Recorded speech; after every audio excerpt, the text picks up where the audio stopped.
Por ahí se menciona en muchos videos, en muchos posts, en Facebook, youtubers, etcétera, en TikTok también los he llegado a escuchar, de que esta generación es una generación que nunca obtendrá una casa propia. Así es que me puse a pensar si esto es cierto y cuáles son los factores o el por qué las personas pueden llegar a mencionar este tipo pues de perspectivas acerca de por qué esta generación va a vivir todo el tiempo pues con sus papás o con un departamento, pero que no va a tener terrenos o una casa propia. ¿Será algo más individual? ¿Será algo social? ¿Será en conjunto? ¿Tendrá que ver algo pues a lo mejor las generaciones anteriores, la política? No sé. Así es que voy a tratar de dar ciertos argumentos a favor de por cuál este tipo de pensamiento pues son ciertos. Y la razón número uno es de que los salarios pues se han incrementado muy poco o casi nada en los últimos 10, 20 o 30 años, y por el contrario, las viviendas han aumentado a través de los años drásticamente, que al punto que nosotros empezamos a comparar si ha subido el salario esto y ha aumentado las viviendas, pues es algo muy contrastante y que no muchos tienen, o casi nadie, a menos que tenga cierto privilegio estructural o cierta economía, cierto dinero, tener una casa propia. Que sí, yo diría que como un 60% de los mexicanos, o incluso más, 66%, pertenecemos, incluyéndome a mí, a la clase social baja, donde los ingresos en promedio pues básicamente son insuficientes para poder llegar a comprar pues una casa. Segunda razón, el aumento en los costos de vida. Ya ni siquiera digamos algo de lujo, sino algo básico como la educación, como el alimento. La verdad es de que han subido bastante. Y muchas personas pueden llegar a decir, pues si los ingresos son pocos y si las cosas están caras, pues ahorra, y ahorrando pues vas a comprar lo que tú quieres. Si tú quieres un Lamborghini, si tú quieres una casa de 2 pisos, ahorrando todo se puede. Bueno, sí, pero lo están diciendo desde su privilegio, porque no todas las personas pueden ahorrar. Hay personas que viven al día y que les es prácticamente imposible ahorrar, ya que todo lo que empiezan a tener ingresos, pues lo empiezan a gastar en educación, en transporte, con sus hijos. Entonces no todas las familias tienen esta opción de ahorrar, y las personas que tienen esta opción de ahorrar, pues tampoco su ahorro es algo muy significante como para poder llegarte a comprar a largo plazo incluso pues una casa. Número 3, créditos hipotecarios inaccesibles. Aunque existen ciertos programas como por ejemplo Infonavit, que puede llegar a facilitar pues llegar a tener una casa, pues hay que ser conscientes de que no todas las personas tienen buenos ingresos, y aparte no todas las personas tienen empleos formales. Pues existen muchas personas que seguro tú conoces y yo conozco, que trabajan en empleos informales y ganan lo básico y no tienen ese tipo de créditos de Infonavit. Muchos comerciantes, emprendedores que no cuentan precisamente con un trabajo y un salario fijo.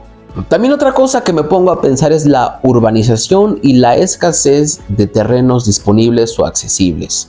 En ciudades, por ejemplo, la de Monterrey, Guadalajara, Ciudad de México, ¿cuánto costará un terreno? ¿Cuánto costará un departamento? ¿Y cuánto costará una casa? Simplemente ya son pagos pues que muy pocas personas se pueden llegar a dar el lujo, porque ya es un lujo de pagar poco a poco pues una vivienda. Otra de las razones es esta creencia o estas necesidades que las generaciones actuales tienen, ya que obviamente a través del tiempo pues las generaciones van cambiando, y también va cambiando la forma en que prioriza ciertas cosas a comparación de los abuelitos o de los papás o de los bisabuelos. Las generaciones van cambiando como todo, pero al menos lo que yo veo en tanto a prioridades es de que las personas de esta generación priorizan más pues su educación, maestrías, licenciatura, priorizan más a lo mejor una moto, un coche, priorizan más el hecho de viajar, el hecho de salir, conocer personas, conocer pueblos, estar incluso en otro país.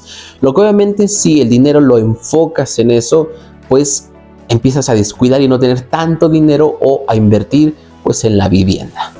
¿Por qué? Porque hay un cambio de prioridades en las generaciones actuales. A mí me parece que esta visión no solamente es algo individual, porque el individuo no se hace solo, se hace con colectividad. Entonces también tiene que involucrarse la sociedad, la política, el gobierno, etc.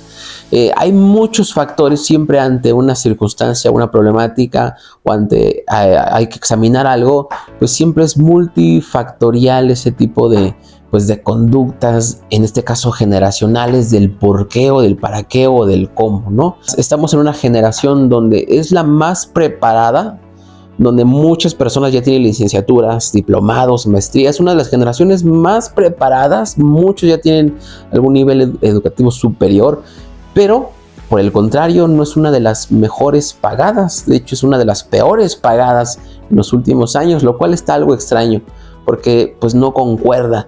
Anteriormente, en los 80s o los 70s, cuando nuestro papá tenía una licenciatura, con eso ya tenía la vida prácticamente ganada. Iba a una empresa, se quedaba de por vida, se quedaba durante mucho tiempo y prácticamente ya tenía su vida resuelta. Hoy en día, con una licenciatura ya no basta. Pues cuántos vemos que son abogados, que están de taxistas, que están en una combi, y eso refleja muy bien pues el estado en el que estamos, ¿no?